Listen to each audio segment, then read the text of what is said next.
How to renew Costco membership. Welcome and let's get right into this tutorial. For this, you can tap open your Costco application or just log in into your Costco website. From here, you need to navigate to your account settings or membership area. The location may slightly vary depending on your Costco website layout or the application version.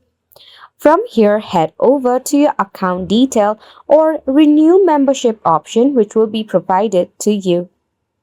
Now in here, you will see a button that is renew membership. You can just tap on it. After which you will have to input your card details to charge you for the renewal of your membership. Now you can set up auto renew payment.